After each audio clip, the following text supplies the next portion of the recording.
Hello, guys. How are you today? My name, for anybody that doesn't know who we are, my name is CATHRYN Rogers. I am a psychic medium. Welcome to our show. This is my co-host, Brandon Hauser. Hello, Brandon. Hello. Glad to be here. Hope you're doing well, Kathy. Doing really good. I am. So we've been gone for the last couple of weeks. You've been in Hawaii and doing some courses with your real estate, getting all ready, ready to go. You're ready to sell and get it out there. Absolutely. But you know what I'm finding?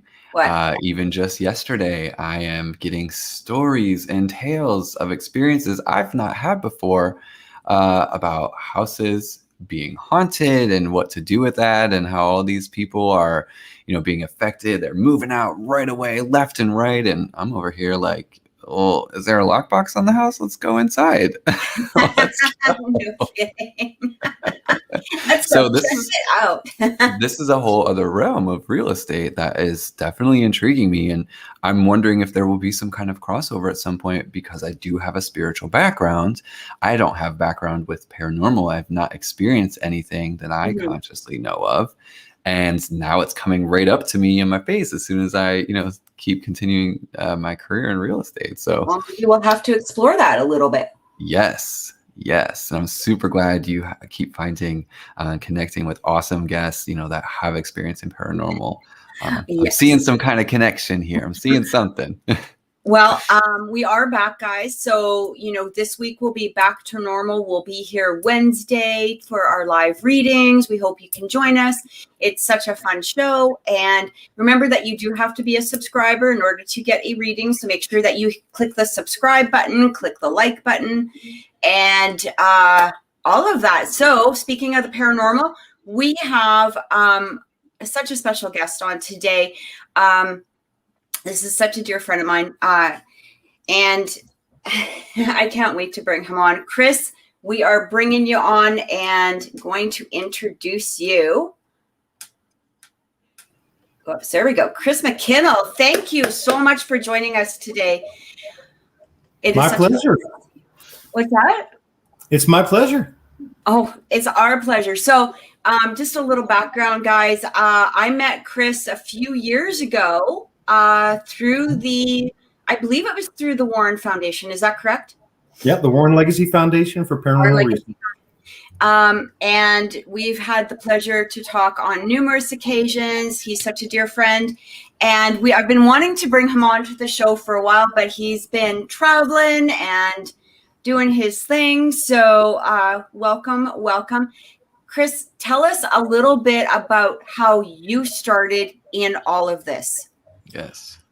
Well, I'm kind of lucky. I got started pretty early because my grandparents are Ed and Lorraine Warren from the Conjuring and Annabelle films. Yes. And I started touring with them when I was about 14 and got a few interesting experiences. Met one of the exorcists from the original case that the Exorcist movie was based on. When I was 14.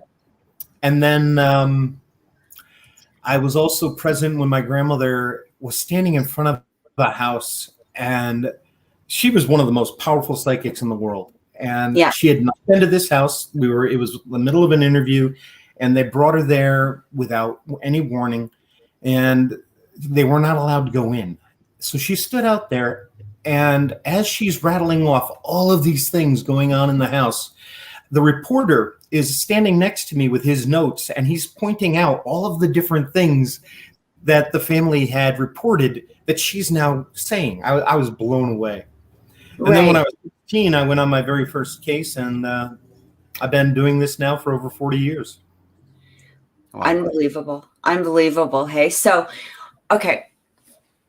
As a teen, and you're going to school, I'm going to ask you just an off the base question. I don't know if you've been asked this before, but as a teen growing up with your grandparents being Ed and Lorraine Warren, I mean, they opened the doors for all of us, all of our, anybody who's a psychic investigator now or a paranormal investigator. they opened the doors for us. I mean, they are, I guess. I would disagree with that. Would you? They get a lot of credit for that, but the truth is, they had predecessors as well. Harry Price in England. Yes. Yeah. He was around in the 30s, 40s, 50s. Yeah. Hans Holzer was popular before my grandparents were. So there were others out there. And the spiritualist movement of the 1850s certainly paved the way for my grandparents. But I think they made it more mainstream. I would agree with that. Yeah, the mainstream, making it. So as you were growing up, and I'm assuming you went to regular high school and regular school and all of this, was there issues with this? Like, did you have any trouble? A little bit, yeah. I was the grandson of the ghost hunters, the weird one. Right. And to be honest with you, and I'm sure this will come as no surprise to anyone, I was terrified of the dark. I was terrified because I knew there was something there. Yeah. You know, and I as a child, I was with psychologists and social workers constantly, and it turned out, you know, I was a psychic and I was sensing the things all around me. Yeah. We always moved a lot, and every house we were in, I was always the one that had a frigid, cold room, even in the summer. Of course. And my family would come up with all of these excuses like, oh, when they were laying the foundation, they crushed the heating pipes to your room. It's like, and it wasn't until much later that I realized what had actually been going on. Huh. But it's funny because with your family, wouldn't they listen to what you were saying? You would think. My mother hates the paranormal. She wants nothing to do with it. It scares the hell out of her. And my father was not a believer. Okay. So no, my grandmother was somebody who always wanted to get along, and so she wasn't going to make waves with the family. Right, which makes sense. I understand that. You know, especially with me and my children, we've all experienced that similar type of atmosphere. So I completely get it. Now you did the haunting in Connecticut, is that correct? Mm-hmm. Yeah, that was my case. Yeah, I was there for 9.5 weeks straight, every single night. How did this begin? How did this start? Well, it was a former funeral home, and my grandparents believed, and I don't have any evidence that this is true, but they believed that necrophilia and necromancy were taking place from intransients that they had working there. But again, I have no proof of that, and I don't know that any of that is real. Right. There's no evidence at all that says there is. But the family, Carmen Snedeker, Al Snedeker, and their kids were looking for a place to live, and they had to move quickly because their oldest boy was dying of leukemia. Right. And they were bringing him to UConn Medical Center in Farmington, Connecticut, and that was a very long drive from New York where they lived. So when they found this house, Carmen wasn't really looking very closely. And even, you know, the workmen down in the basement, she didn't bother to look at the fact that all the embalming table was there and all of this cemetery equipment was lying around. All she cared about was it was a place close to where they needed to be, and it was affordable. And so they moved in, and the young man wanted to sleep down in the basement, right next to the embalming room. And as soon as he got down there, he started seeing people in that embalming room because it was French doors with windows, and he could see through there, and he could see people moving around, and it scared him, of course. Yeah. He started to have personality changes. He started to complain that he was seeing things. He started to become violent, and they thought it was a reaction to his treatments for leukemia. Right. So he ended up being institutionalized. And as soon as that happened, the attack switched over to Carmen and her niece, and they started being attacked physically and sexually. It actually also attacked Al. It sodomized him. Oh my God! This is the husband. Is that correct? Yeah, the boy's and he was a guy that worked in a quarry, real, macho man's man type. So the fact that he was even able to share that had happened is pretty extraordinary to me. Yeah, absolutely. Now, correct me if I'm wrong. I feel like I remember seeing something about a haunting in Connecticut many years ago, maybe on the Discovery Channel. Yeah, that was pretty good. That was actually a pretty good documentary. I did not give them permission to use my name or anything to do with me. So my cousin, you were the reason that this came out. You were the reason that this was even shared, right? Because you went and investigated so long. Well, I guess so. I mean, my grandparents first did a book, which was called In a Dark Place. But the author, they used ghostwriters for all of their work. They never actually wrote anything. And the guy that did that particular book did a terrible job. I would not recommend that book at all. It's totally inaccurate. But the documentary was excellent, and you can find it on YouTube. A Haunting in Connecticut. The Haunting in Connecticut movie, absolute crap. So that's the new movie. I walked out after 45 minutes. That's the new movie now, right? Or the one that's come out most recently? No. The Haunting in Connecticut came out, I'm guessing, 10 years ago. Yeah, okay. I remember watching it back then. Because I think there's another one that just came out recently. Because they're Conjuring doing this new 3.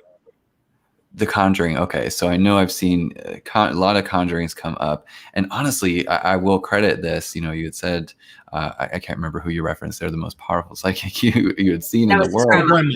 I will say that The Conjuring or any movie with the Warrens are the ones that I've always felt depicted accurately psychic impression information the way that it's being shown. Like that always stood out to me as a big tell. Because I try to look at, being a spiritual person myself, helping people by psychic way. I always call out like, okay, no, you're not really connecting. I feel and sense, you're just kind of pulling this stuff right out there. I will agree with you. That part is true. The way they portray my grandmother is very good. Vera Farmiga, who plays my grandmother in the movies, she really had a great relationship with my grandmother. She loved my grandmother, really respected her, and took a lot of time getting to know her. So that worked out well. And James Wan as well. He's a man who has tremendous respect for my grandmother. Now, what is it called? Conjuring 2? Absolute crap. The two cases are real, Amityville and that Enfield. Was the Enfield, right? The Enfield was the Conjuring 2, right? Okay. Yeah, and Amityville. But really terrible movies. None of that stuff that they portray happened, and it's a shame because in reality the Enfield case was far more horrific than what they portray in the movies. Right. I studied a lot of the Enfield case, took a look at it. It was one of those ones that kind of fascinated me. And, I actually didn't even know that Ed and Lorraine had any part of it until the movie had come out, or never heard anything of it, but as you're saying, it was. Were they a part of it? Were they truly a part of the Enfield? Yeah, not for a long time, but they were asked to go there and check it out and see what was there. I remember I was 15 years old, and my grandfather was sharing the recordings of the demonic voices that were in the household with me, and I was like, "Whoa, that was terrifying." You'll hear a little bit of that in the credits in Conjuring 2. Right. I should also point out, Annabelle is real, but the movies are not. Yeah. Nothing about the Annabelle movies are real. The Nun, the same thing. That was an invention of James Wan to tie together the Amityville and Enfield cases. Right. There is no nun. There is no painting of a nun. There's nothing to do with a nun. Yeah. The only thing that's real in the movie The Nun is in the credits again, which is the exorcism of Maurice Theriault, which I was there for. My grandfather had a heart attack during that exorcism. And I was there protecting the bishop who was doing the exorcism. Right. And okay, so correct me if I'm wrong, you do exorcisms as well, or you participate in, is that correct, right? I'm an exorcist. It's not something I ever set out to do. It certainly isn't something that I wanted, but Yeah. Unfortunately, emergencies happen. Yeah. And the church can move pretty slow. We lost somebody 3 years ago. He was from Puerto Rico. He was living in New Jersey, and he was coming under possession. He was a Catholic, and we always work with the religion of the people we're dealing with because they have faith in what we're doing. Mm-hmm. And the church did agree. They did the background. They did the psych evaluation, the medical evaluation. They agreed he was possessed, but they still moved too slowly. And one night his wife came home and he was under possession, and excuse my language, but he said, fuck it, I'm just going to kill him. Oh. And he ran upstairs and he was on the landing with a electrical extension cord, which he had already prepared as a noose, and he hung himself. When the EMTs and the police came about 20 minutes later, the body reanimated, sat up, looked at the EMT, said, he's ours, you can't have him, and then dropped back down. Oh, and his eyes were completely black. What a shame. Yeah. What a shame. That would, I mean, I still have as I've mentioned earlier, I've never had any kind of paranormal experience or ghost experience. I know I've had for me, it was a rational fear of like possession after seeing The Exorcist when I was young and feeling something in my core that this could potentially happen, and I never want it to happen to me. But I've never seen or experienced anything. And I know that if I saw something like that, my God, I know I would be I don't know if I would be thrown from my body. I'd rather not, because I want to be in control and not possessed. But it would certainly wake me up. For you, was there ever any doubt that there were paranormal entities or things happening? And if you did, was there a moment where it just clicked? You're like, okay, I see it. This really does happen. What was that moment for you? When I was 16 and I went on my first case. It was an over-the-top poltergeist case, and it was not human. Right. And things were flying around. There was banging in the walls so strong that the walls were shaking. The crucifix was upside down. There was clawing and growling. 2 hulking black shapes came down the stairs at 3:00 in the morning and stared at my grandfather and the woman and I. The woman was clawed, 3 claw marks on the left side of her cheek, and blood dripping down on her chest. And then the pot that had Holy Church incense in it flew out of the kitchen and straight at my head. The lights going on and off. The door would not open when we tried to escape. And then the chair I was sitting in flipped over and came at us, and then the door opened by itself.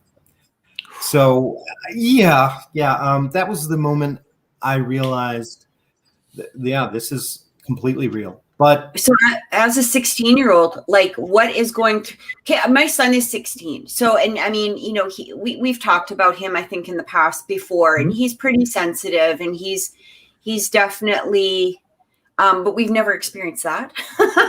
I can't imagine what his reaction would be. I mean, the most we ever really experienced, besides him seeing things, as, younger was, we had I think it was a pop can that was on the garbage can lid that kind of flew up in the air and landed, while we both just sort of looked at it and went, okay,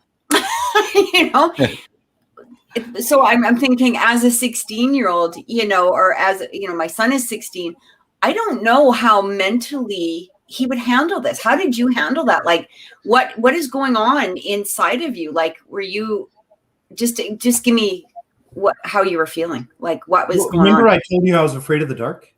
Yes. Yes. I was afraid of the dark up until that night. Okay. And my grandfather had me sit in the master bedroom upstairs alone in the dark, where the woman had been attacked by something, for an hour. while the banging and the clawing and the growling are going on right behind my head. And honestly, after that night, I've never been afraid of the dark. I went home and turned the light off, and for the first night in my life, I went to sleep with the light off. Wow. I can't sleep with the light on. I hate it. I'm perfectly at home in the dark now. I faced my fears, and I think that's the lesson I try to give everyone. If you face your fears, you can't fight your fear. If you fight your fear, you'll fight forever. But if you immerse yourself in your fears, if you let it wash over you and face it that way, you can free yourself. And you should never live your life in fear. It limits us so much, and it separates us from others. And so that the greatest thing my grandfather ever did for me is help me to face my fears. You know, Chris, I have a question here, and I think some of our listeners will be wondering the same thing. If you are somebody who knows what lurks in the dark, how is it that fear was overcome? Is it because we choose if those things can affect us? Do we have a certain protection we can put on ourselves, or are we all vulnerable to being victim of some kind of paranormal attack or possession? Why, if you've seen it so clearly in your life, how is it that you are still not afraid of the dark if it could happen to you? There's always an underlying reason why one person is vulnerable over another person. Drug abuse, mental illness, teenager with out of control emotions, whatever it is, domestic violence, PTSD. There are so many different vulnerabilities, and we need to deal with those. But faith is your greatest protection. It truly is. And for me, this is just for me. Fear is a denial of faith. Fear says, yeah, I have faith, but not enough to overcome my fear. So I think of it as a test. And I honestly believe that these things, and I need to point out, possession is incredibly rare. Right. Mm-hmm. And if I might say something that might seem a little controversial, I don't believe in demons the way they're described in the Bible or in other religions, because my experience has been that the paranormal, especially what we call inhuman spirits, they're shaped by our own beliefs and our own religious cultural beliefs. You're never going to see a Hindu demon in a Christian family. Right. For exactly. instance. That makes sense. Yeah. It's always what we bring to the house that manifests. Now, having said that, to get back to your original question, sometimes you're not the one that opens the door. Sometimes it's somebody else. And you can still be the one that gets hurt because you're the weak link. You're the one that's vulnerable. Yeah. In the case of David Glotzel, which is in the Conjuring 3 case, that was not a Satanist that actually caused it. It was a Ouija board. And it was David's mother and sister that were using the Ouija board in David's sister's new house. And David was in the house, in the bedroom, and he was the one that got attacked because he was the vulnerable one. Right. Wow. So a Ouija board started all of this. And it's important to understand, the Ouija board is just a piece of cardboard and plastic. It's your intention to open a door to the spirit world. That's the danger. When you're... Yeah. Go right ahead. Sorry. I was going to say we can make that connection too with, really any paranormal equipment when we think about it. I mean, a simple tape recorder, the camera, whatever it is that we are using as investigators. It's not so much the Ouija board that is going to be bringing it in. Like you said, it's your intention. Exactly. And, as an investigator myself now, I have not experienced nearly as many years or as many things as you have. Well, you're much younger. what's it? Yeah. But, when we see these brand new groups that are, heading into houses and, it's almost like, well, as long as you got the t-shirt, you got to be an investigator. And they don't sometimes understand the danger that they are putting themselves and others into by not having the research or the information, or the ones that are running in and screaming, grab me, do this, do that, and it's they don't understand how absolutely dangerous this can be. As you said, maybe not for them, but somebody within the home that could be vulnerable. Yeah, it's all about the clicks and the likes for a lot of these people, or ratings on television, Ghost Adventures or the others. Yeah, that's all they care about. They don't care about helping the family. When we work, and this is exactly why the foundation exists. We are a worldwide organization. We help teach how to do this right. We are developing our courses right now. We'll be offering them. Matter of fact, I'll actually be doing a course September 18th through Truckee College.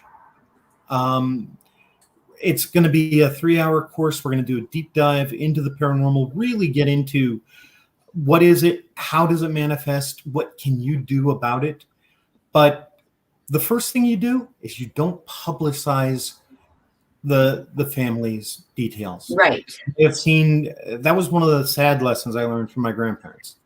Back in the day, the only way they could get the word out about them and help other people find them was by talking about their cases. But I saw what the publicity did to families, and I can't do that. We treat every case as though it were a medical case, and there are patients. And they're with respect. 100% respect that you have. For those of you that are watching, if you are on my Oracle Intuitions Facebook page or on my, regular Facebook page, I did put a link to Chris's course through that. I'm also going to attach that link, I think, to the description box after the show here, so that people can find the course if they're interested. Yeah, for me, education, just like with my grandparents, education was key, because if we can stop you from getting hurt, then that's so much better than coming in afterward and trying to clean it up. Yes, 100%. Yeah. We were talking just before the show, and one of the things that you had mentioned was black-eyed children. Now, this is one of the things. So I'll tell you the only experience that I had with anything similar, to what it is. I get the theory of, I've heard of people that, they've had the black-eyed children appear at their door, and these are the stories that I've heard. My only personal experience is I had gone on an investigation. I guess I was more or less doing like a pre-investigation, taking a look around the home and seeing if they even need an investigation or if anything like that. And the woman had kept talking about a child that her kids were playing with, and that she was slowly starting to introduce into the family, like saying, you can stay as long as you don't misbehave. And I was like, holy schmuck. Wow. Here we go. This is the no-no of the paranormal world. Right there. It's such a classic tactic, appearing as the child and innocent, so that you will make that emotional, and you feel sorry for them, into a spiritual attachment. So that's the vulnerability.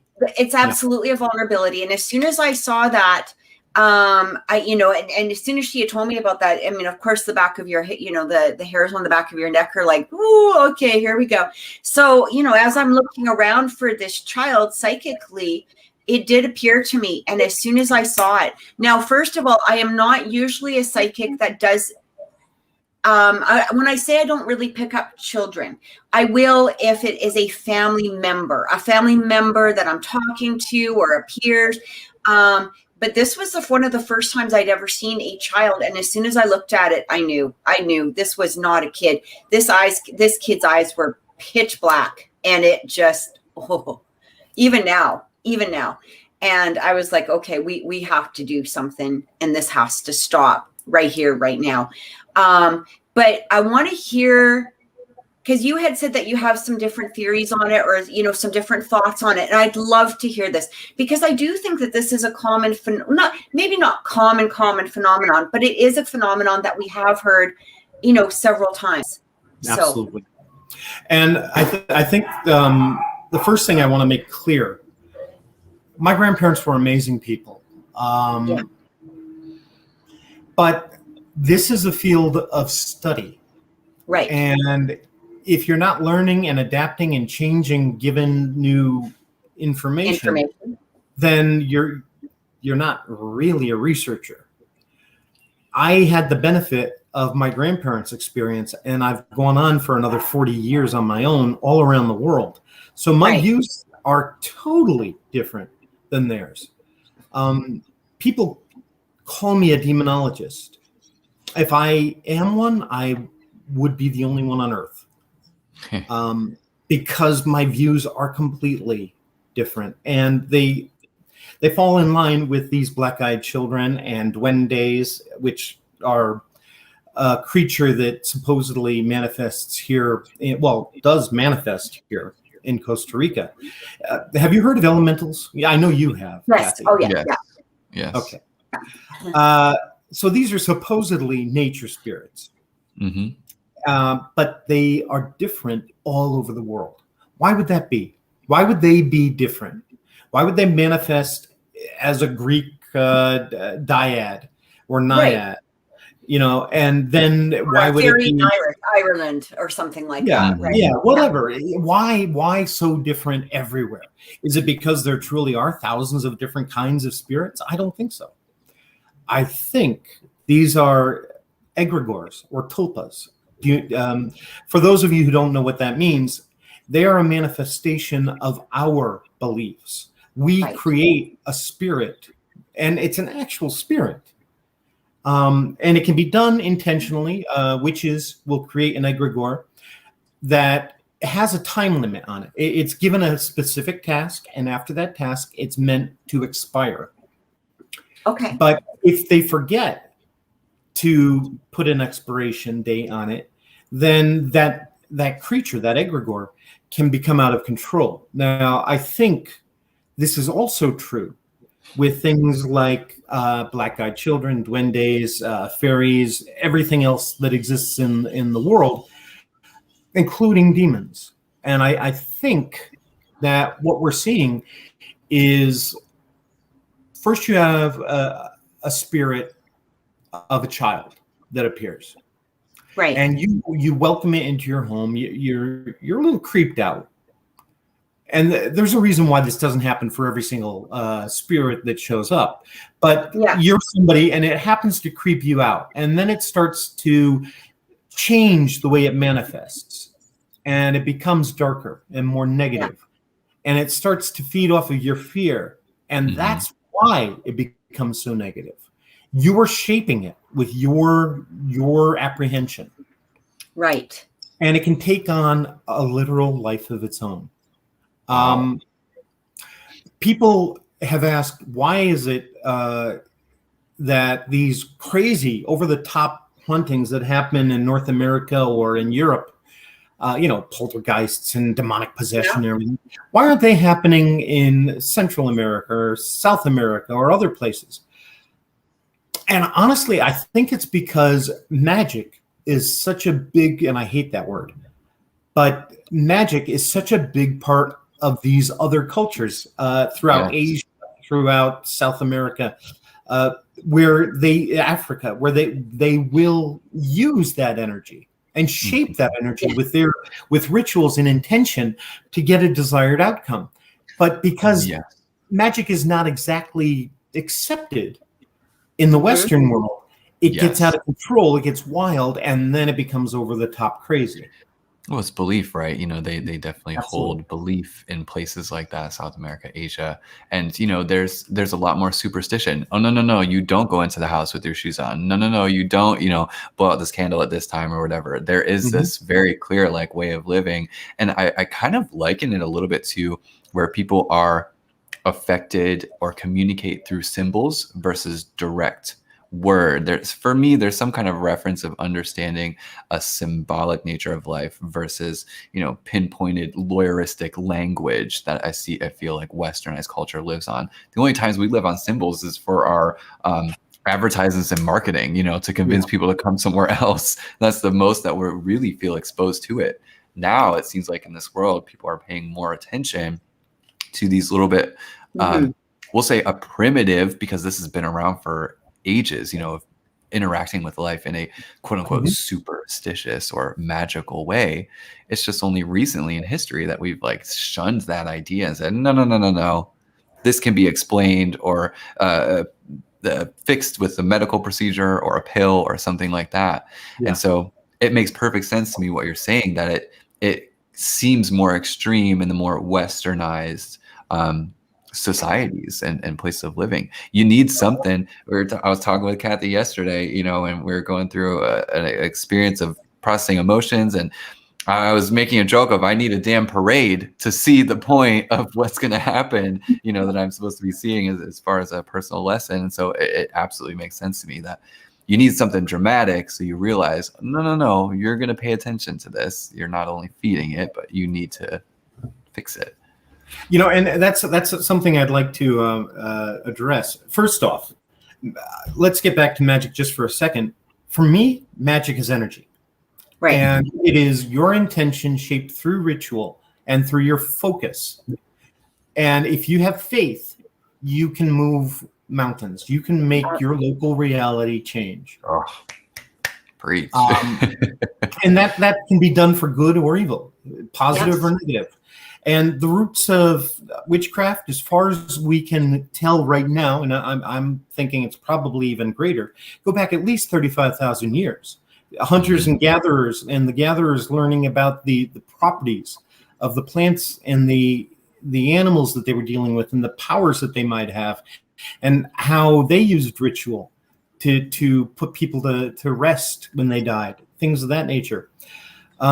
We've always been aware of this world, and we've always sought to understand it. Today, we try to do it with science, and science is a fantastic tool. It's brought us to the modern world, but it's one tool, and it isn't complete. Psychology is not a science because you cannot replicate things scientifically with the human mind. And quantum physics, the same thing. Quantum physics shows us what we're capable of. Yes. I was in a house, a poltergeist house. We cleansed it 2 years earlier with Bishop McKinnell. Same day we did the exorcism of Maurice Theriault. And nothing had happened for 2 years. But I went there with my cousin, and they invited us to spend the night. So we kicked the 10-year-old out of his bed. And we were in our sleeping bags in his bed. He was in the sleeping bag on the floor about 10 feet away.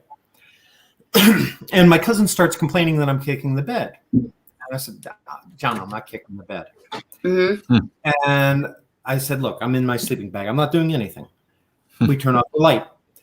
Chris, stop kicking the bed. And as soon as he said that, the bed picked up, flew across the room, slammed down, and broke into pieces.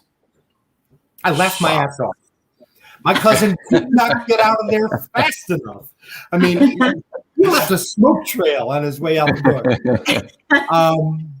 But the truth is, it was the 10-year-old who was upset that we were in his bed. That you kicked him out. He used that energy, and he, not knowing what he was doing, he manifested that. He made that happen. Wow. I'll tell you something. A few years back, so when I first started, before I got into paranormal investigation, we had talked about this house in the past, but this was my previous house that we lived in. And, and this is kind of what brought me into the realm of the paranormal, honestly. And, it got to the dolls, our doll house. Yeah. And, we had, it was crazy. It was crazy activity in that house. And it was like when I watched the first Conjuring and I'm seeing the whole family in the living room, that was my house. I mean, that was me and my daughters, because we were terrified. This was before my son was born. And if one of us had to pee in the middle of the night, well, not me, but if one of the girls, we had it all go. Like nobody was being left alone in any of the rooms because it got so bad. And, I remember my daughter, when you have a 4-year-old or a 3-year-old, 3 or 4, I don't know, whatever, she's about that age. She comes out of her bedroom one day and she's pure white and shaking. And she says, there's a girl jumping on my bed. And, the blood is drained out of her face. Shit is real. Yeah, absolutely. That shit is real at that time. And, but looking back now, I do feel that there was obviously other spirits in the house. But when I look back and thinking I worked 3 jobs, I had 2 kids, I had a mortgage and all my bills, and I was exhausted, I was tired, I was going through a divorce. I mean, I was the epiphany of stress. And I had a 12-year-old who was hormonal in the house, a 12-year-old girl. Mm-hmm. Was the other little girl, my other daughter, who was a little bit younger. And I mean, talk about a sheep show. Yeah, really. And, you look back now and you go, how much of that did I manifest? Right. Psychics do it all the time. The time. Especially people on the autistic spectrum. Yes. I really believe that they are the next step in our evolution, and they have extraordinary abilities. And I have seen it quite a bit where they get upset, and instead of expressing it the way we would, things start flying literally around the house. You're saying psychics do this all the time. Are you speaking of self-proclaimed psychics who work in the field, or people who just are psychically aware and don't even know that they're doing this? Exactly. It's not something they do on purpose. Okay. And by the way, and Kathy, with apologies, I'm a psychic too. Yeah. And my grandmother, like I said, best in the world. Honestly, I believe that. But she could not read loved ones. Thank God. Yeah. And you should never change your life based on what a psychic says. You should take that 100%. as advice and then look for evidence for why you should believe that, or why you should not believe that as well. I've seen too many people go down the rabbit hole because they were told by somebody that a Lilith spirit was attached to them or something of that sort. And that's insane. It's actually you can manifest that through your fear. Well, it's interesting that you bring it up, because Brandon and I actually originally started this show because of what you had just talked about, because, through our experiences, and I mean, with me in the paranormal field, obviously I've worked with many psychics and mediums. And when I was experiencing that, what you had just talked about, you've got an entity attached to you, you have to do this with your life. And I've seen people scared, terrified, and like you said, going down that rabbit hole of what I'm going to call bullshit. Sorry. But, and when this this is originally why we had started the show, was to not only bring on true people that we knew to be show genuine psychic ability, have integrity, have honesty, to have because there's so much crap out there that you have to be scared, you have to be wary of this. Whether it's an investigator, a paranormal investigator, whether it's a psychic, whether it's a medium, all you can do is give the guidance. And here's the path. Here is a path, or here is what I'm saying that wrong but it's basically allowing people to release their fears and move forward is what I do work with, right? But it's not, hey, you got to take this path or this is going to happen. These are your choices. This is how you release those fears and take that step forward.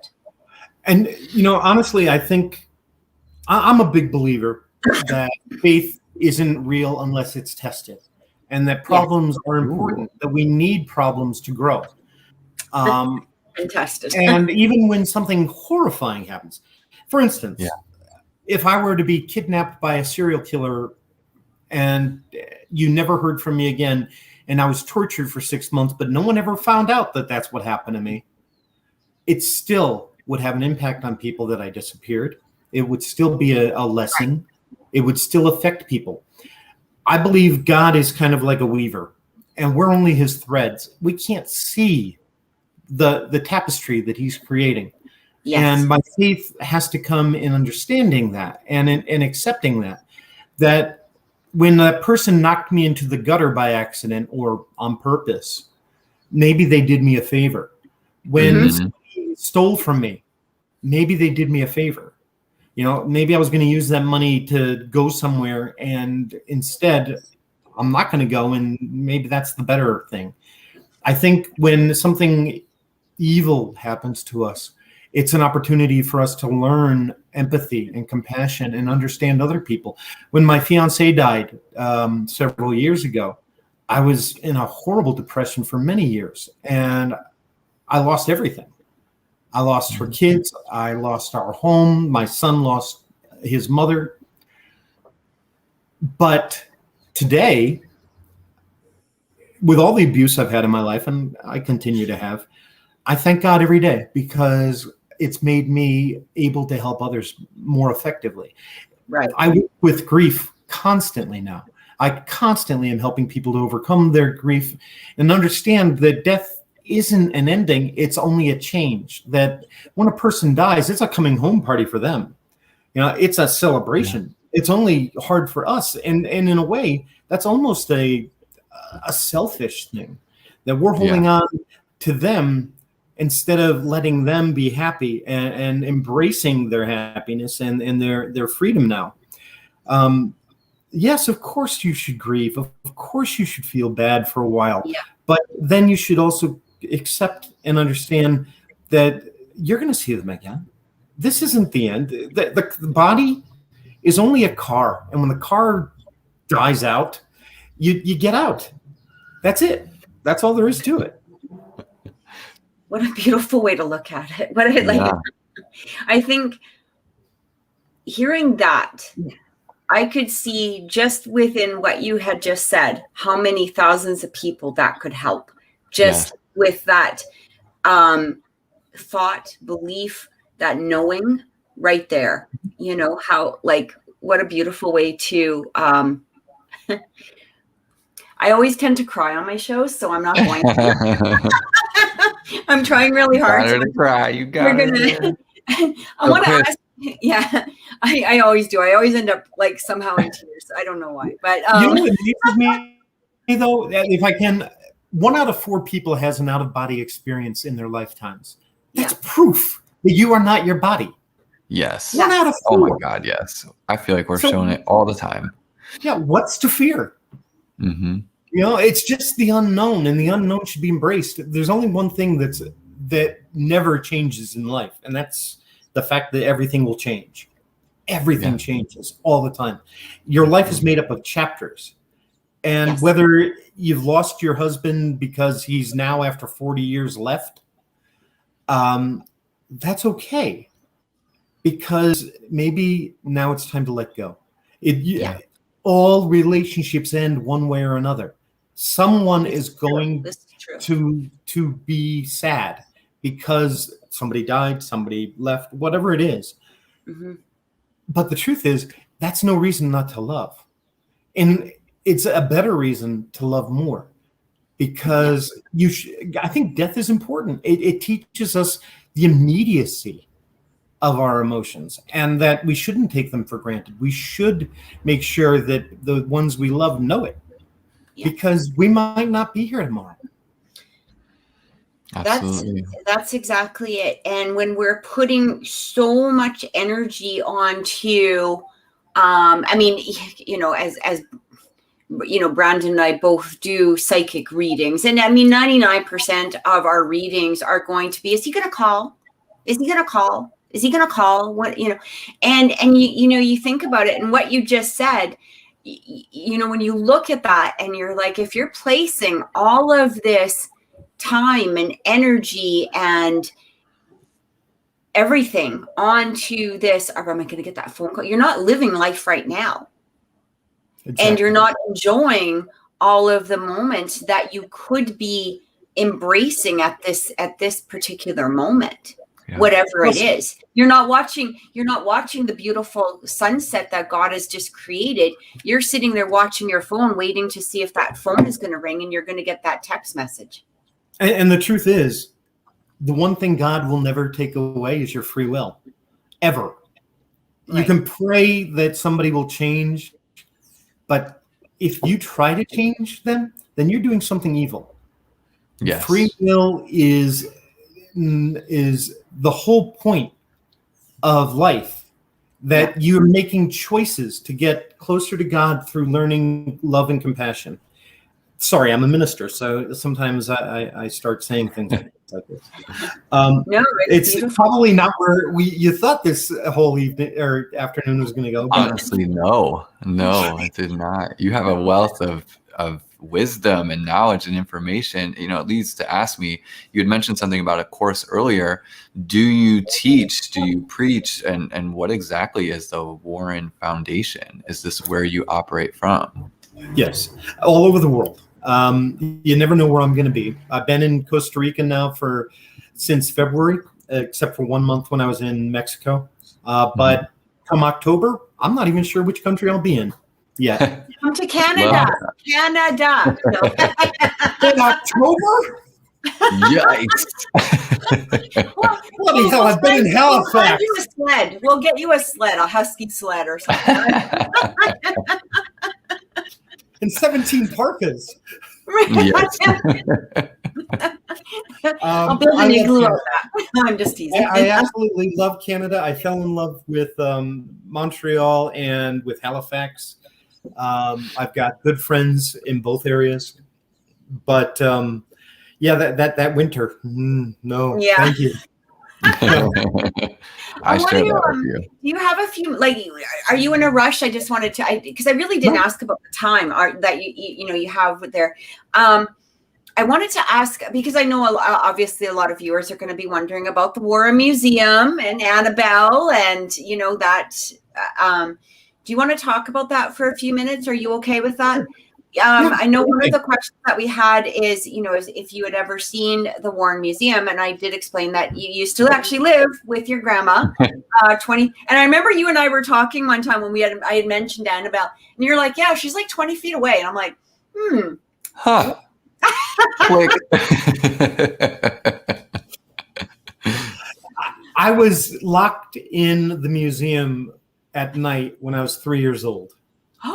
That was my first experience. Was it purposely locked in, or did you lock yourself? My 2-year-old sister did it. Oh my gosh. Yeah. Scared the hell out of me, of course, but luckily my grandfather was in his office in the back room and he came running. Yeah, of course the museum's still there, but it's never really been a public venue. It's never been open to the public, only by invitation or special classes. And today they've changed the zoning laws, and it's illegal. We can't show it. It belongs to my mother and her husband. Yeah. They're the current caretakers. I assume, it'll end up being my responsibility in a few years, but happily not yet. Yeah. To answer your earlier question as to what is the Warren Legacy Foundation, we have certain goals. One is to help people in trouble with the paranormal or who believe that it's the paranormal. That's an important distinction, because 90% of the time there's nothing paranormal at all. But we're still there to help you, and we're still going to do everything we can to get you to the right people. It's important when you're hearing footsteps in night or a knock at the door that you don't jump to the conclusion that it's the paranormal, because then you can manifest these things. And that's our second goal, is teaching people so that they can face these things with a little more knowledge, so that they're not terrified all the time. Because even when it is footsteps in the hallway, even when there is a spirit, it's probably your grandmother checking on you and not Beelzebub. Right? You know, it's just your fear that makes it a problem. If I suggest always you wait until the evidence is overwhelming that it's paranormal. And even then, you don't try to communicate with the spirit. You get somebody who knows what they're doing. A good medium, you know, I happen to know a few. You know, they're going to speak with the spirit that presents itself to them. Right. Yeah, you're not opening the door to anything to come through. You're talking to what's there, and that there's a distinction there. It's a slippery slope, and if you don't handle it correctly, you'll create an attachment, and you'll be the one that gets hurt. And I have unfortunately had at least dozens and dozens of people who called themselves researchers who ended up being on my caseload and getting help from Wow. me. So, Because Chris, they don't know. So we do have a question in the chat which pertains directly to this. How do we, I know you kind of answered it before, but in a more direct way for our listeners, how do we protect ourselves from things attaching to us? Like I said, you mentioned earlier before faith. Is that the only thing? Are there other things that can be done or used? Because here's the important thing. Free will. You can have all the faith in the world and you can pray to God to protect you. But the moment you open that door to the other side, the moment you allow something through, then you've thrown away your protection. So you have to be very careful. If you're a psychic and you're being overwhelmed by your abilities, first, obsidian and clear quartz, or tourmaline and clear quartz. Clear quartz is an amplifier for these black stones. Onyx is another good one. And these are grounding stones. The thing about crystals that, people think, ooh, artsy fartsy new age crap. No. Crystals are used in your computer. They're used in your watch. Yes. They're used in your radios. They're used in your phones. And the reality is they all have a certain structure that conducts energy differently. So each one of them does something different. And these black stones are very good for grounding. Now, symbols. You talked about symbols a little while ago, Brandon. Here's one for you. This one is a protection against the evil eye. Yes. All right. I think a lot of us are familiar. And it doesn't belong to me. I'm renting this apartment, and it happened to just be here. Look at that. Oh, wow. A symbol only works if you have faith in it. It's your faith that the symbol is only a conduit for your faith. So the crucifix only works if you believe in the crucifix. All right. I'm gonna show how old I am here. There's no shame, only pride.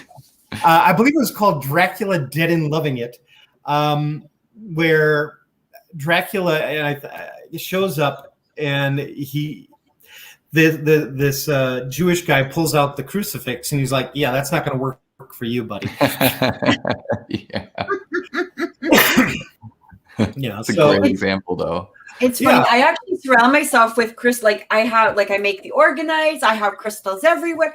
But you know what? I mean, we got crystals all over the place. But because when you're doing these shows, you do have to have a sense of, I mean, personally, I always feel better with it, especially when we're doing the reading show and you've got maybe 20, 30 different energies coming in at the same time, and you're dealing with chat, you're dealing with the trolls, especially all of that. And but again, I mean, I could have the organized sitting there, and if I don't have faith in belief in something, or like you said, the crucifix, it's not going to do anything for me. See, and I think it's important. And now remember, I said I'm a minister, but I don't have a religion.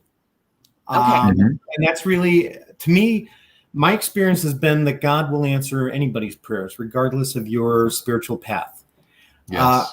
If you think of God as a man on top of a mountain, he doesn't care what path you take as long as you're getting up the mountain. And if you happen to fall back down, God doesn't mind as long as you get up again and keep trying. It's only the idiot running around the base of the mountain saying you're going the wrong way that never gets any closer to God.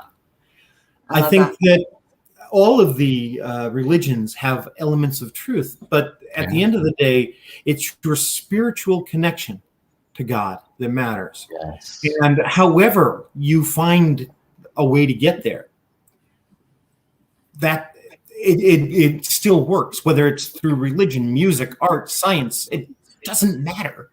We're all reaching out, trying to understand God in our own way. For me, I struggled with my faith until I was about 50 years old.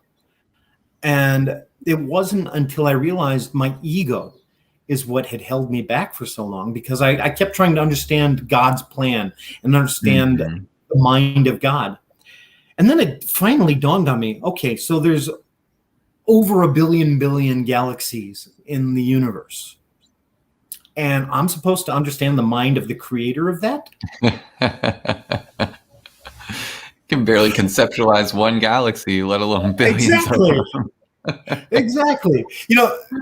NASA now says, and I know they'll get around to even getting more specific over time because that's the nature of science, but they now project there are more living worlds in the universe than there are grains of sand on Earth. Wow. Yeah. Yes. So if that's the case, and I absolutely have always believed that anyway, then whatever God's plan is, that thread that I am is so tiny. I'm not going to see that picture.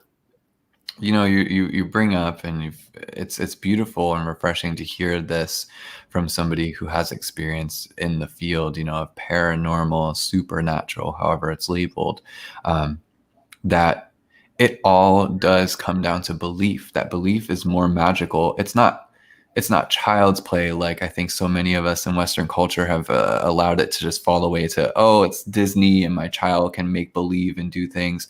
That belief really is this magical ingredients of the human experience that will create whatever reality, conscious or unconscious, that you're going to see.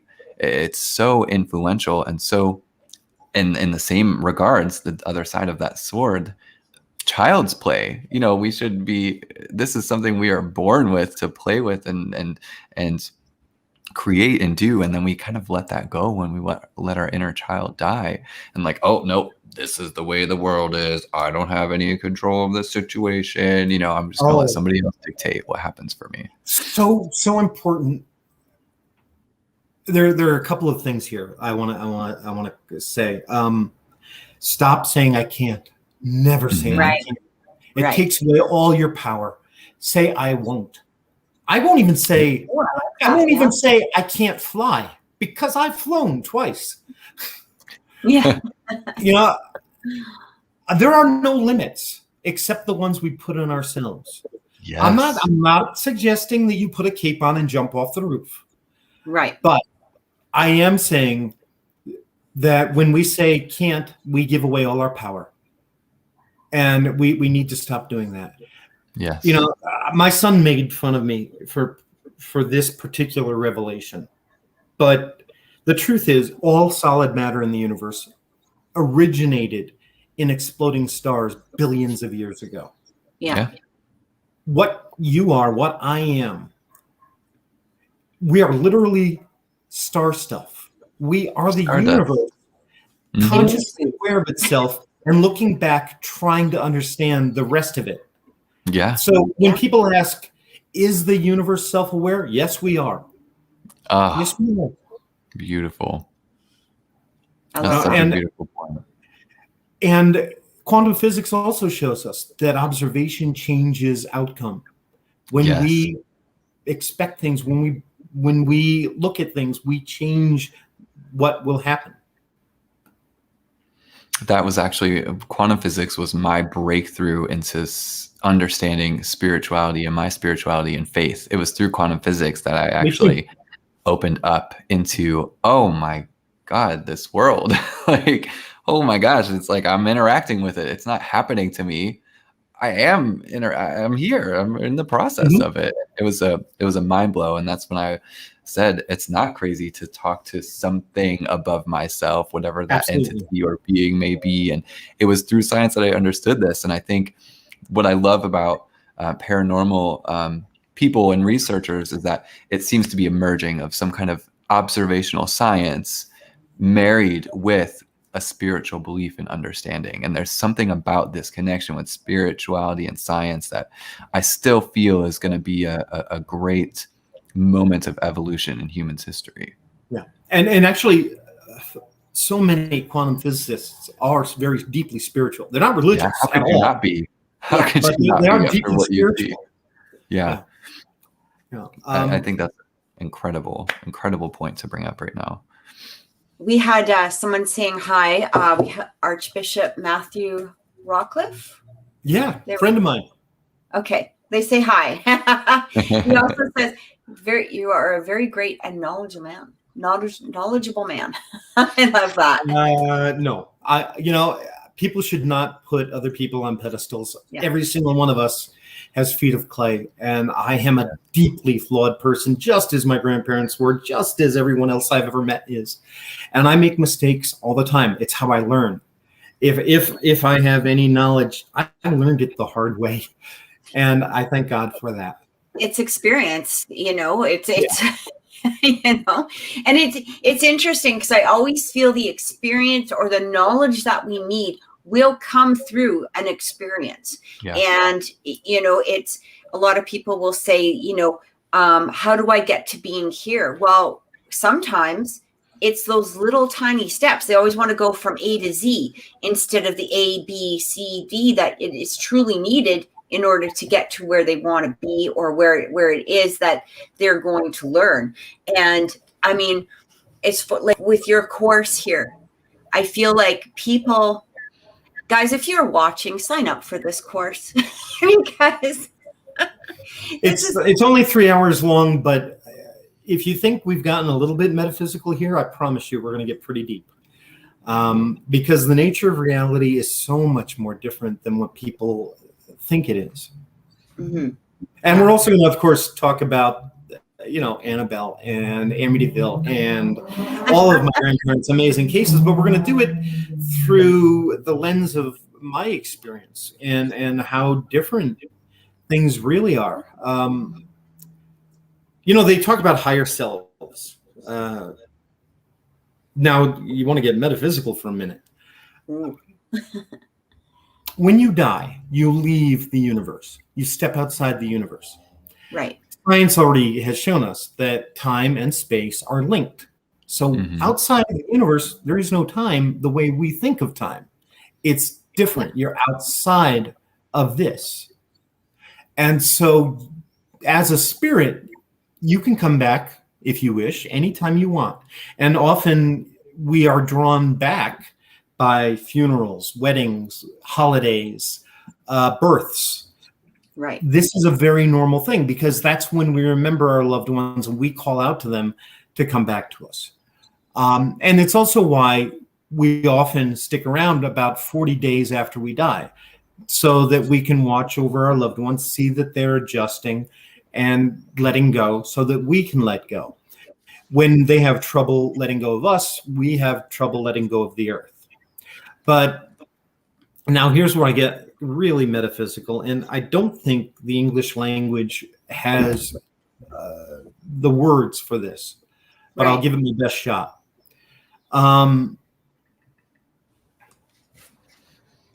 Your higher self is still you. Mm-hmm. It's just the you that is still there, where you came from and where you will go back to after you're done with your experience on Earth.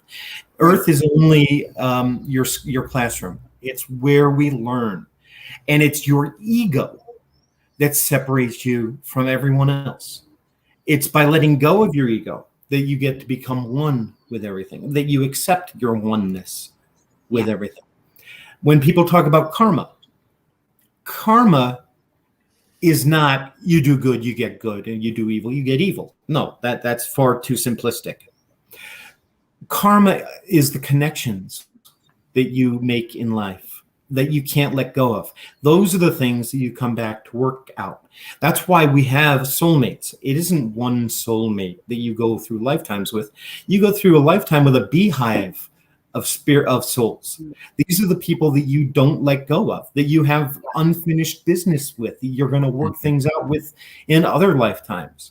And in one lifetime, it's your mother, and your next lifetime, it's your murderer. But it isn't necessarily evil. Yes, evil is a real thing, and it is there for us to overcome. It's there for us to fight against and grow and learn compassion. You can hate the sin, but love the sinner. I believe that was Jesus, wasn't it? Right. Yeah. Yeah. So just keep in mind that you learn a lot more when you let go of believing that you're always right. Yes. Because we're not. I'm not. I'm always learning. And when people call me their mentor and everything, I'm like, no, I'm still a student. Yes. I'm always going to be a student. Actually, there's a wonderful book I'd love to recommend to everyone. It's from the 1960s, and it certainly shaped me tremendously. And it'll take you about 2.5, 3 hours to read. It's Illusions by Richard Bach. Richard Bach, is that not? He's the man that wrote Jonathan Livingston Seagull. Okay, yeah. But the subtitle is, I believe, The Adventures of a Reluctant Messiah. And there are little nuggets of wisdom in this book from the Messiah's Handbook. And it just blows me away that this young man that wrote it at the time had so much wisdom. You know, truly an old soul. And I would definitely recommend it.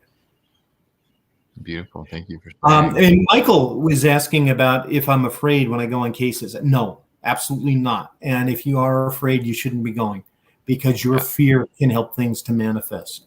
And your purpose when you go on a case as a researcher is to minimize the fear. Even when the shit hits the fan, you shouldn't go crazy. You should be that pillar of stone that's there. You know, remember how I said on my very first case, I'm like trying to get out the door with the lady. She's screaming. I'm like, yeah, that's a great idea. Let's go. My grandfather sat there with these two hulking black shapes with things flying around, with the woman being clawed, the lights going on and off, the furniture flying. He sat there, and he didn't leave with us when we left. He just sat there. Extraordinary. And a great example. Yeah. So the one thing, obviously, what people will know and be able to identify with the Warrens, you know, and your connection in your family here with this, what is something that they should take away, since they're being exposed is usually going to be through the movies that were made?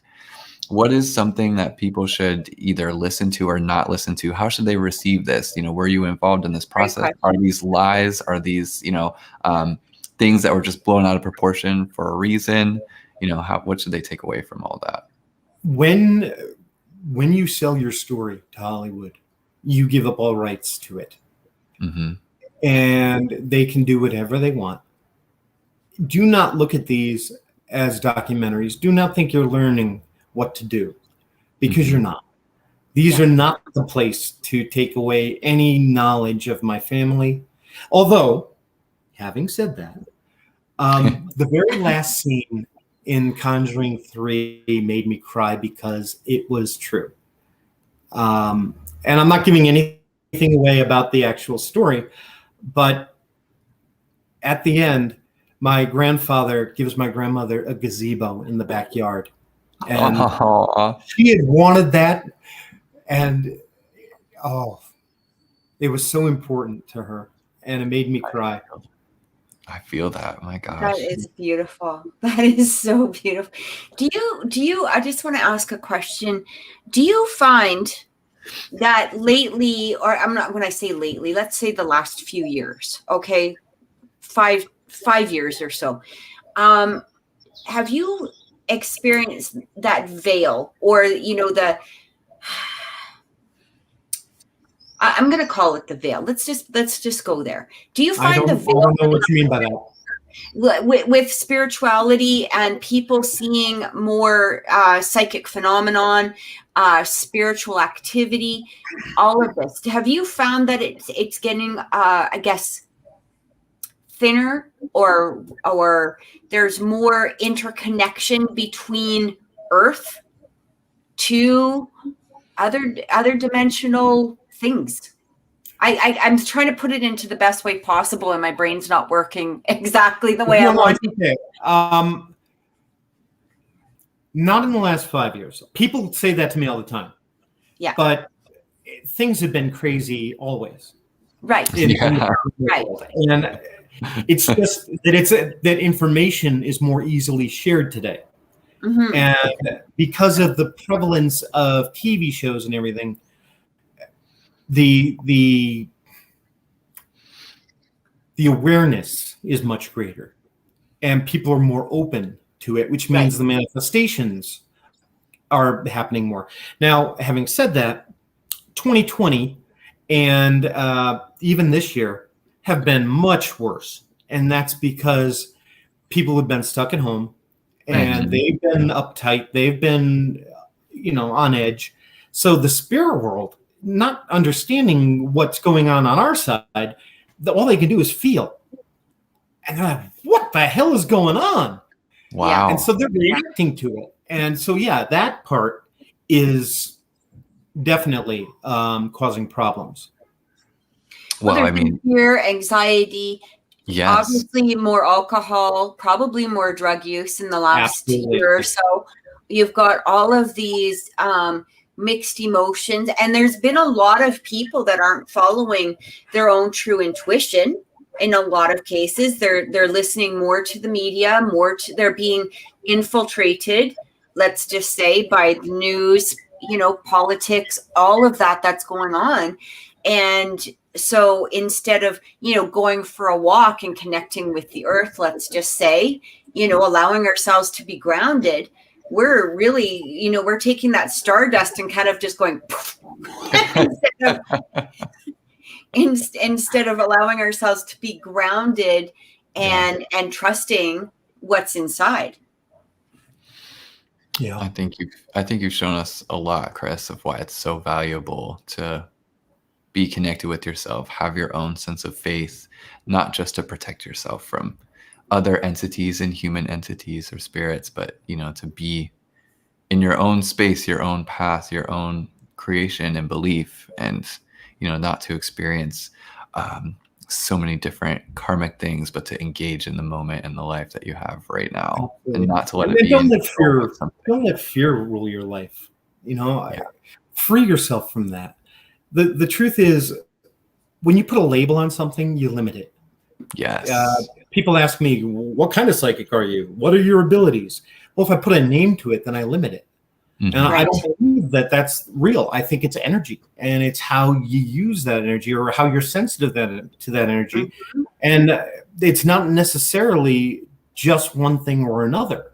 Yeah. I don't know what my limits are because I refuse to put limits on them. Yeah. And the same thing is true with self-fulfilling prophecies, whether it be for good or evil. If you believe you're going to be a success and a CEO, and then you work at it, you can make it happen. Yeah. But if you believe that your life is cursed and miserable, you can make it happen. My God.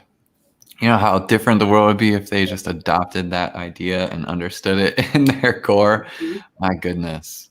And your past is only a lesson. It's not an anchor. Let it go. Mm-hmm. Yeah. We get a lot of people that ask us, what are my abilities? Where, what's my psychic talent? I'm like, and you kind of think like, my first thought is discover it. Discover it. And I mean, and it goes along with what you said about fear. A lot of people, I mean, okay, so here's with myself, I'm just going to use this as an example. When I first started really getting into paranormal investigation, I would see things with my eyes, you know, and when I really started, you know, developing and learning the abilities that I started to have at first, but it became dangerous because I would slam my brakes in the middle of an intersection thinking somebody was, you know, crossing the street. Yeah. Because I couldn't differentiate between reality or okay, you know what I'm getting at, right? Like between a spirit and a human. Physical and spirit. Yeah. Physical, yes. Or I remember one time we were at a local hardware store, and I walked by somebody and I bumped into them and I said, "I'm so sorry." And my daughter's like, "What the hell are you doing?" You know, you're talking to the air. To me, this was a true human being. But so at one point I asked my guides and I said, "Look, I can't do this because I have to differentiate between the spirit realm and the human realm so that this doesn't become a danger to myself." And there was some things that you only really want in your mind's eye, especially when you're doing paranormal investigation. There are some things that you truly do not want to see vividly standing in front of you. Right. And so I was able to take that and it was able to just go into my mind. So I guess I don't see them with my eyes. I see them with my third eye. Right. Is the best way to explain it. I know many people like this. Absolutely. Yes. A young lady who served tea to an old lady, and everybody around her was like, "Who the hell are you serving tea to? There's nobody there." That would be so confusing. Right. You know, but at least now for me, you know, it helps, you know, because I'm not infiltrated, let's just say, by things, you know, shopping, you know, or whatever it is. But you know, the thing is that when you get past that fear, you learn to adapt to something. A lot of people will say, "Oh, I'm too scared to see ghosts." Well, then don't see them. Right. Put them up here. Put them in that third eye, or change it. But you know, when we have that fear of saying, "I'm too scared to," or you know, "I don't know what my gifts are." Well, why don't you start with what the gifts that you feel that you already know, and allow yourself to remove that fear and expand that out, because maybe we're limitless. We are, except what we limit ourselves with. Now, having said that, and this is an important thing, and I apologize, but if I don't say things when I think of them, I'm very absent-minded. No, that's okay. I totally get it. Yes, Kathy can attest. But the truth is, when it comes to being a psychic, setting psychic limits is incredibly important, because otherwise you can get overwhelmed. Yeah. I have a friend in England, Scotland, who has made it quite clear to the spirit. He said, "Look, when I'm working, then you can come. Otherwise, no, you will not." I've done that exact same thing. Exactly. When I was going to an Umbanda temple in Portugal, which is an Afro-Brazilian religion, the priests and priestesses are all mediums who channel spirit. Wow. And they put up a physical boundary around the area that the spirits are allowed to take over the priests and priestesses. And outside of that arena, outside of that little area, they're not allowed. Mm-hmm. This is true with all religions. That's why we have ritual, to protect us. And sacred space. If I may, for people who do get overwhelmed, empaths especially, you know, they suffer from panic and anxiety attacks. They're overwhelmed by the energies of others. The best thing in the world to do, and yes, I realize that, you know, up there in the wild north, it can be hard half the year, or maybe 9 months out of the year. But go outside in your bare feet on good earth, not on concrete or anything, but on grass or on dirt, and ground yourself. And this is quantum physics. You visualize. And the way I do it, you visualize a white cord going down from the top of your head, straight down through your body, like a lightning rod, and straight deep into the earth to ground out any negative energy. And then you visualize all of that negative energy going down that cord, deep into the earth to ground out, and then feeling the good energy of the earth filling you up again. Now, it's a fact that this is an exchange of ionic energy that can help people who suffer from anxiety and depression and panic attacks, as well as psychics. Right. We have a psychic support group. Actually, we have two. We have one in English and one in Spanish that you can be a part of if you happen to be psychic. And just go to the Warren Legacy Foundation and ask for help. You go to help@warrenlegacy.com for any of help that you may need from us. That's help@warrenlegacy.com. We never publicize your personal details. We may use your case to educate the public, but nothing that would ever identify you. And all of our services are free. We don't charge people. We never will. Just typing that in right now. Just give me 1 second. Yeah, I've got the link, Kathy. What's that? I've got the link. Oh, okay. Perfect. Thank you. And then those two different places are wonderful resources for psychic, and it's not a place you go to get a reading. We don't allow readings. We don't allow any like negative photos of like demons or things like that, because our empaths do get overwhelmed. Yeah. But we're there to help you. And we've got over 800 psychics around the world in these two groups. So it's a great resource. It's a great place to ask questions and to get the help you need and the guidance you need. Somebody was asking about karma relationships. Remember, you can develop a karmic relationship in this lifetime. It's a matter of connection. And you're actually, what you want to do is let go of those connections, that you want to love everyone and love them regardless of what they do. That doesn't mean that you allow people to hurt you. No, you let them go when they hurt you, and if they can change and prove that to you over time, then maybe you can let them back in. But forgiveness frees you from that burden.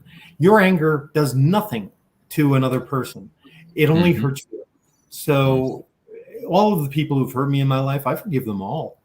I'm not going to allow a lot of them back into my life. A lot of them have robbed me, beat me, and done other things to me. It would be very foolish of me to allow them back. But it doesn't mean that I should carry that animosity. That only hurts me. Absolutely. That's huge.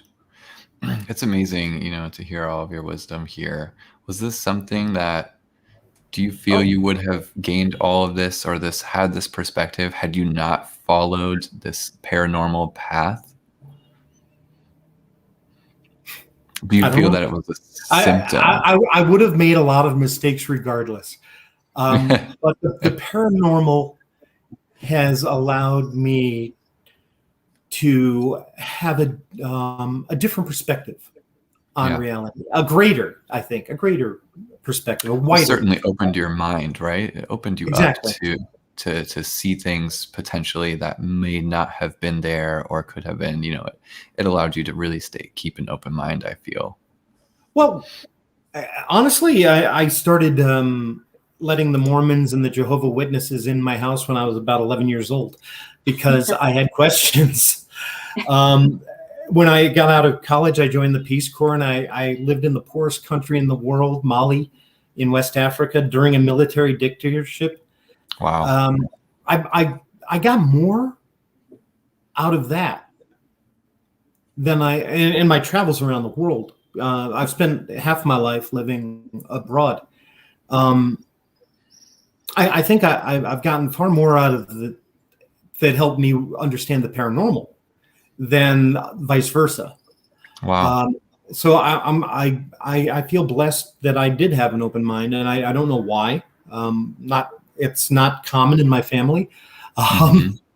But I'm the black sheep of my family, so. That's interesting. Yeah, I'm the bad guy. Yeah, right. The one that does not go with the norm, whatever that norm is for that family. Yeah, they have a hard time understanding me. That's for sure. One of the things I always loved about the Conjuring movies is the relationship between Ed and Lorraine, and they always had what is being portrayed is that love, that support, that just pure belief in each other. And I'm going to ask, was that accurately portrayed? Is that something that you grew up with yourself as well, like within the family? Is that, I mean, I don't want, obviously I'm not asking for you to diss anybody or anything like that, but it's just, as I'm watching, it's just their support with each other. It was almost like what is portrayed is almost like one entity that has this pure devotion with each other. Family, as anybody who has one can tell you, is far more complicated than can be displayed in a few hours. Yeah. Having said that, they were so close, and my grandmother lived, breathed, and doted on my grandfather completely. Right. He was very, very protective of her. They were quite a team. They were amazing. But life is complicated, Yeah, and they're not, thank God they're not Romeo and Juliet. Yeah. But yeah, the core of it, the soul of it is realistic. Absolutely. That's beautiful. Yeah. I want to go watch these. I don't think I've seen The Conjuring, the third one, but from your account, I feel like that's the better one to watch. The first and the third were excellent. The third, I will say this. They say it was a Satanist. Actually, that was several other cases, including one where I was the one that was being attacked by Satanists. Wow. Do you want to talk about that? What happened, if you don't mind? No, it's fine. It was a case in Newtown, Connecticut. My grandparents had sent me in. I was young. I was probably 24. And it was right next door to a funeral home. And it was a pregnant woman and her husband. And she had contacted us because he was acting strangely and weird things were happening. And the first night I was there with my cousin. Back then, I worked with him. I was teaching him. And we were across the hall from the bedroom. And we were asleep. And all of a sudden, we're woken up by screaming. The woman screaming. And my cousin was never very good in crisis moments. And he's shaking me and saying, "Chris, she's screaming. I'm like, I know, get out of the way." And I ran across the hall, and she's lying in bed, very pregnant, and he's above her, levitating, lying down in midair, under possession. And I ran and I tackled him in midair. We flipped over onto the other side of the bed and then onto the floor. And I was on top of him, and I'm holding him down. And I'm screaming, "By the power of Jesus Christ, I command you to be gone."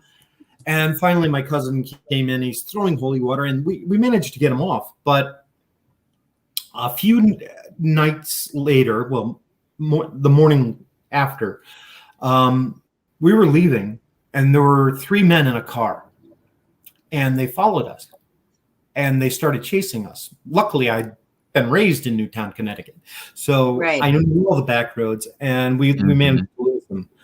But a while later, I couldn't tell you if it was a week or a month later, a hunter was in the back of the house in the woods, and he came across this very, very tall demonic statue, which you can see online. There are pictures of it in the museum. Big horned thing. And an altar, a makeshift altar made out of a stone. And there were sigils and candles and all sorts of symbols left over. And it was obvious that this had been used as a satanic site, and that these men had been Satanists who were using the energy, the necromantic energy of the deaths that were being treated in the funeral home to manifest. And there was a spillover that was affecting the family. After my grandmother died, I got a phone call from the woman, and she is now a grandmother. And yeah, that's how old I am. And she's got multiple children, like 18 grandchildren, and she did get divorced and remarried. But it was a very happy ending. And also at the beginning of the film, I'm not giving anything away here, my grandfather has a heart attack, but in reality, that was in the Maurice Theriault exorcism, not in this particular one.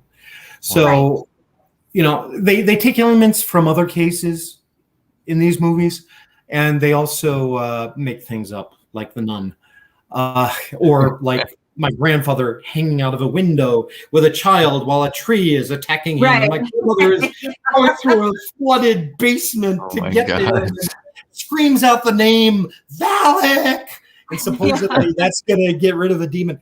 God, I wish it was that easy. Absolutely the worst film ever, in my opinion. Well, except for The Haunting in Connecticut. That was just awful. But it's funny, though, because a lot of people do take that as a truth. Gospel. Yeah, and I mean, even in, you know, I've been on TV, I've been, you know, several you know, news and broadcasts and stuff like that. And I've gone back and sometimes listened, you know, to the broadcast, and I'm like, what the hell? I didn't say that. What the hell? Like, those weren't my, like, I would know if I had said that. But, you know, a lot of times, like, I'll do a broadcast or something like, that's why I like live. But, you know, you do something and you just assume it's being broadcast in its entirety. Right. Mm-hmm. And then you go back and you're like, oh, what the hell? You just mixed up like 5 different sentences, and now I sound like a crazy person, you know, who's or whatever it is, right? Like, you know, or they create a story, or they create, you know, some other thing. And it's you know, a lot of people, you know, especially with investigators, and, you know, going back to, you know, investigation, a lot of people don't realize a good portion of just general paranormal investigation is literally sitting in the dark, listening to your partner's stomach rumble and tracking it and going, that was my stomach. Yeah. He burped. Oh, he moved. He farted. He did that. Like, I mean, people don't quite realize how much, you know, that is the reality, not walking in and being like you said, the power of Christ compels you, you know, like it's you know, and that element of where you are and able to do what you do does take years and years and dedication. And I mean, just the pure respect that you have to have, or that you have for somebody who has dedicated their life for that, when it's put into but I've got a t-shirt and a camera, so I'm an investigator. It's just such a disgrace to the field in itself, is how I personally feel. Yeah, and this is going to sound odd. I don't like the paranormal.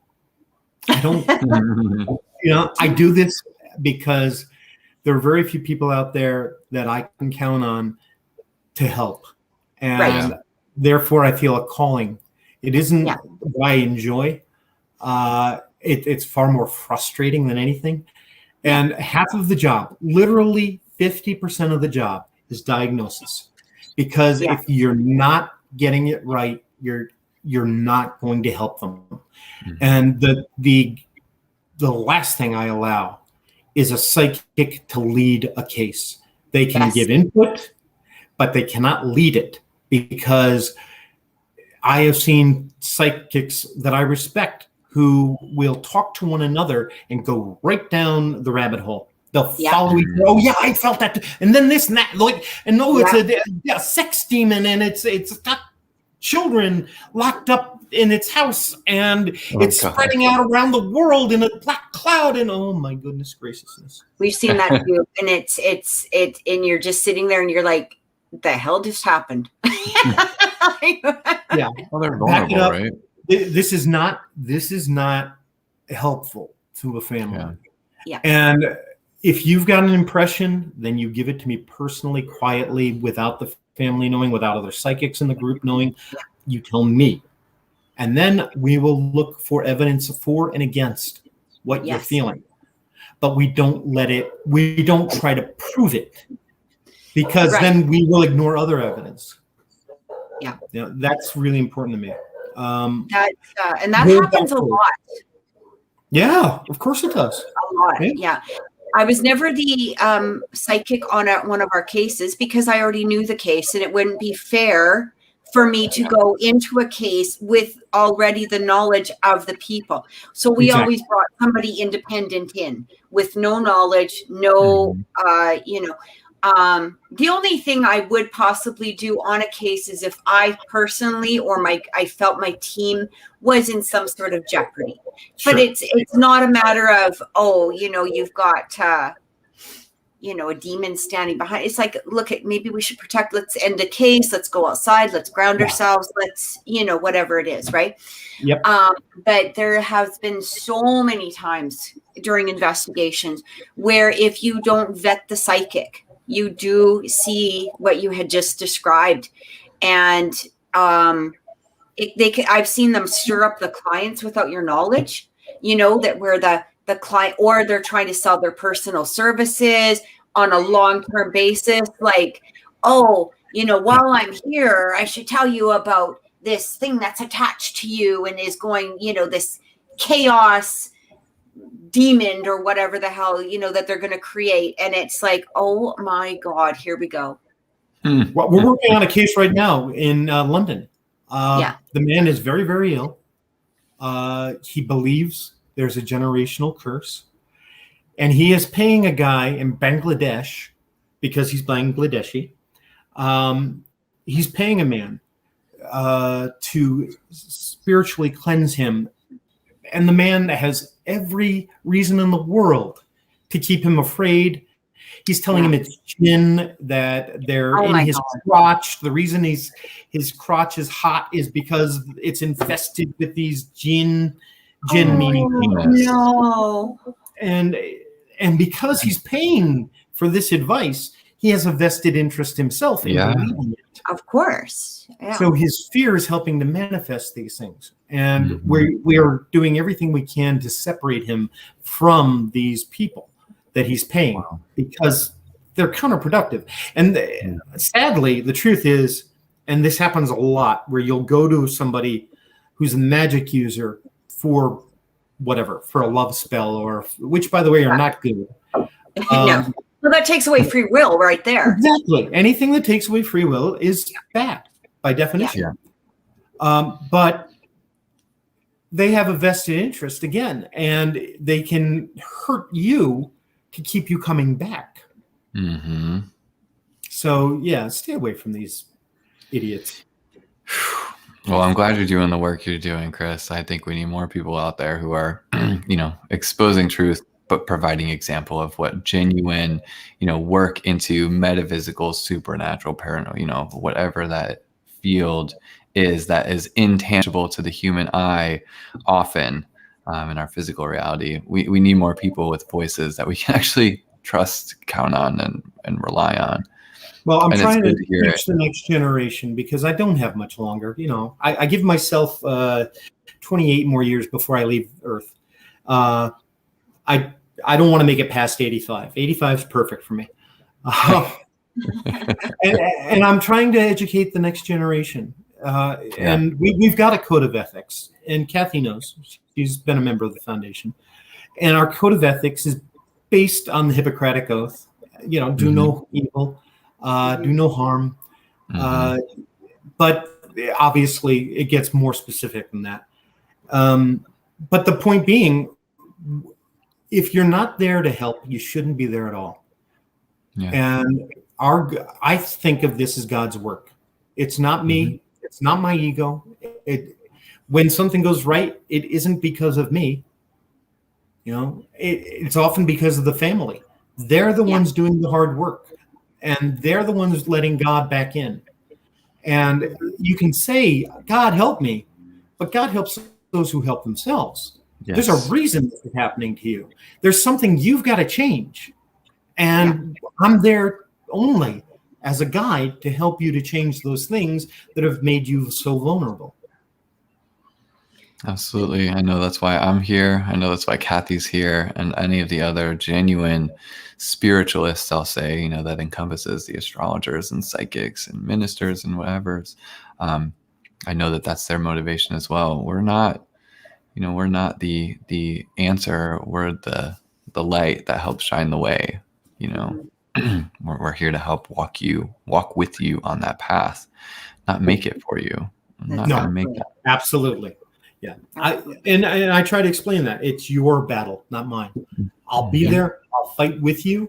But at the end of the day, if you're not willing to fight, there's nothing I can do. Nothing at all. If you don't do it too.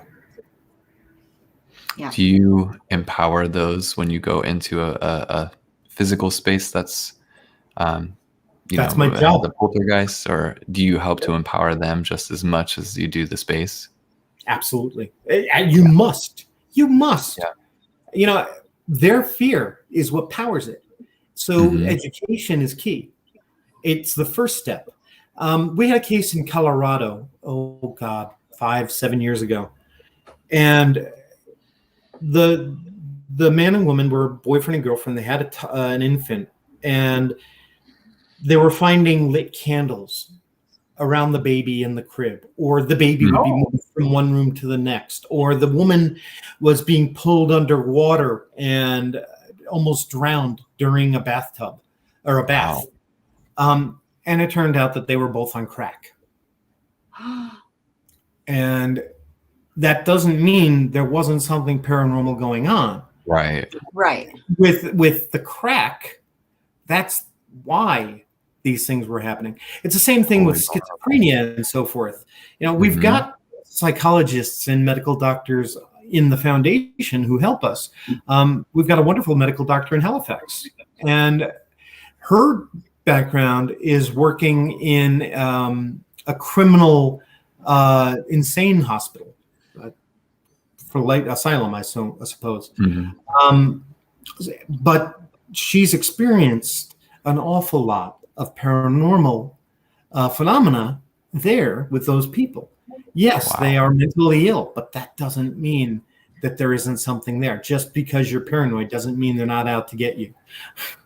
Absolutely. I visited a dementia ward at a nursing home once, and it was one of the most psychic places I had gone to. Regardless of, you know, whether they were out of their mind or not, there was still psychic impressions being sent and exchanged all over the place. So yeah, it's true. It's interesting because my father has severe dementia right now. He's going through a severe Alzheimer's or dementia, I'm not sure.